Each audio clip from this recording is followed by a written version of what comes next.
transition on Atlantic Television Network. The ongoing political drama in Rivers State has taken a very interesting turn as 27 members of the Rivers State House of Assembly have defected from the People's Democratic Party to the All Progressives Congress. A member of the Assembly, Enemy George, confirmed to Channel Television that the 27 lawmakers were under the leadership of Martin Amehule. He said the decision was taken during their sitting on Monday morning. Apex Socio-Political Group Ohanaeze Ndigbo is negotiating with the federal government to release the leader of the indigenous people of Biafra, Nnamdi Kanu, as a Christmas gift for the southeast region. The Vice President Ohanaeze Ndigbo Worldwide, Chief Damian Okeke Ogene, who disclosed this on behalf of the group, said anything short of Kanu's release meant for the hope of the people in the southeast had been dashed this Christmas. This is coming after Ohanaeze disclosed this ahead of the December 15, 2023 Supreme Court judgment in the federal government's case against Kanu. Okeke Ogene also dismissed claims that prominent Igbo people, including governors of the region, were behind Kanu's continued detention. Meanwhile, ahead of the Supreme Court judgment, IPOB, through its media and publicity secretary, Ima Powerful, has raised concern over the promotion of Justice Samani Haruna to the Supreme Court. While Powerful, in a statement, claimed that Justice Haruna's promotion was a reward for remanding Kanu in the DSS detention without any charge. Ondo State House of Assembly says it will not investigate the allegation that the signature of ailing Governor Rotimi Akeredolu is being forged by some state actors. This is coming after the allegations from different quarters that the signature of the governor was forged on some official documents of the state. The allegation was raised first by Senior Advocate of Nigeria, Kayode Ajolu, who said last week that some of the commissioners, about 5 of them, sent memos to the governor and they all returned with approval. Majority Leader of the State House of Assembly, Mr. Oluwole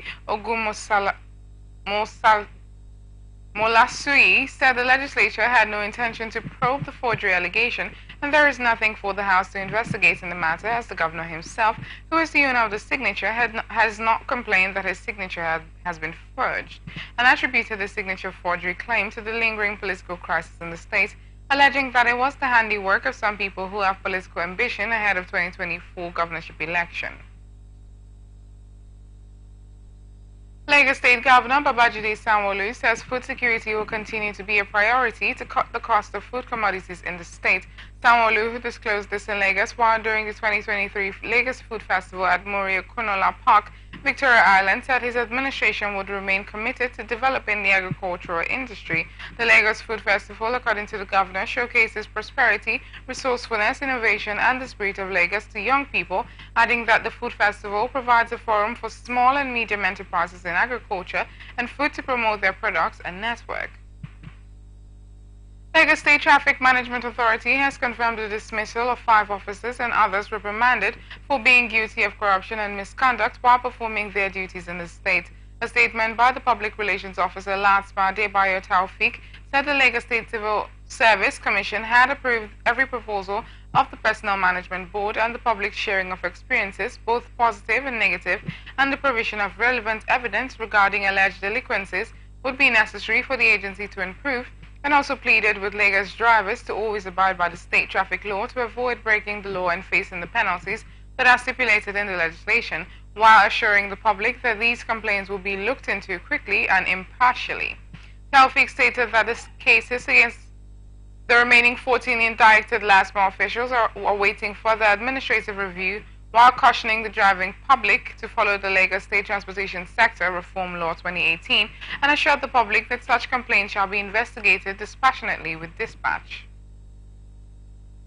Nigerian Air Force says airstrikes by the air components of Operation World Punch in Niger State killed a terrorist kingpin identified as Yellow Jambers and other terrorists.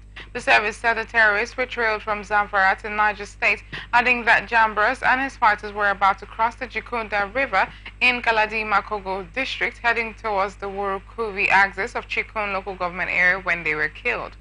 A statement by NAF's Director of Public Relations and Information, Edward Kabwet, said the terrorists moved in convoy of 18 motorcycles during the day with the hope that airstrikes had been suspended following the accidental strike in Kaduna State, adding that Jambras and his fighters were responsible for several atrocities along the Abuja-Kaduna road, as well as other communities in Niger, Katsina, Kaduna, and Zamfara states.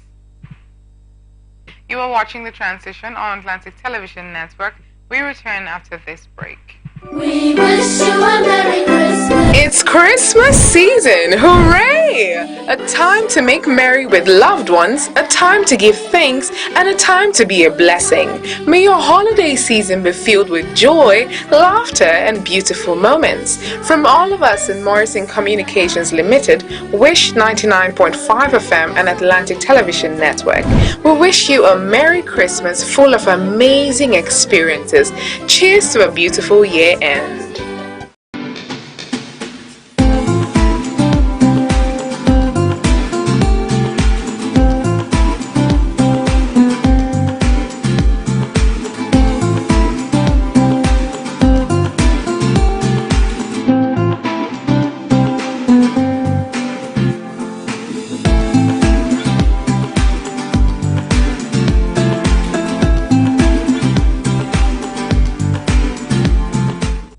Welcome back. This is The Transition on Atlantic Television Network.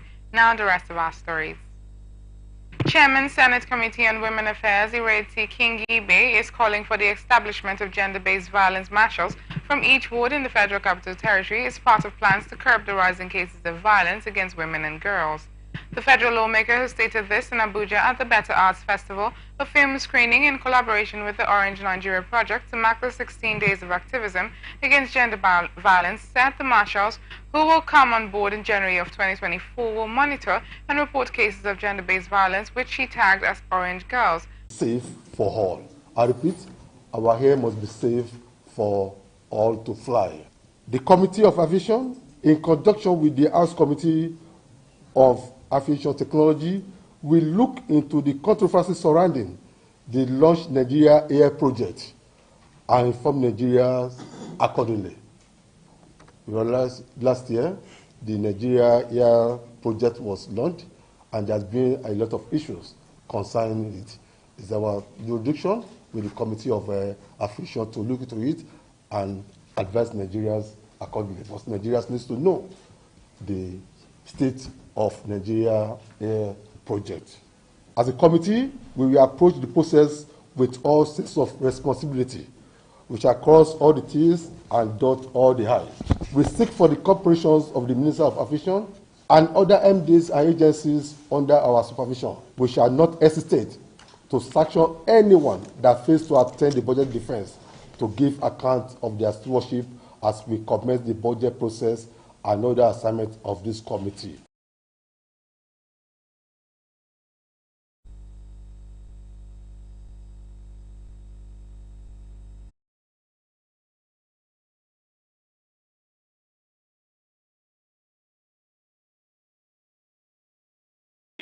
Overall, conducting regular visits to anti-corruption agencies is a valuable approach to monitor, evaluate their efforts in mitigating corruption. It enables us to assess their practice system, ensure accountability, and provide support for continuous improvement in their fight against corruption.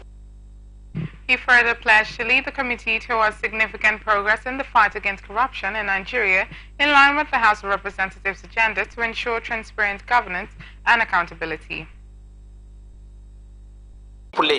That there must be group life insurance cover for employees of either private or public organizations, and the sum assured must be equal to 3 times annual emolument of each and every employee. And in the event where the employer refuse or fail to provide cover, if anything happen in form of firm, be it an underwriter, function effectively and efficiently for the benefit of the country's economic development. In a similar development, the Chairman House Committee on Interior, Honorable Aminu Chindo, says his committee will focus on addressing internal security challenges through oversight responsibilities as well as legislation that would emphasize on development technologies, hardware to ensure value for allocated resources to MDA.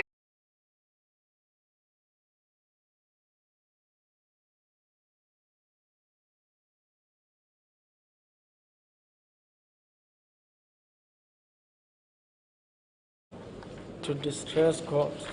I urge my honorable colleague to contribute ideas toward shaping the committee's future activities, aligning with mandate of 10th Assembly and Executive Renewal Hope Agenda.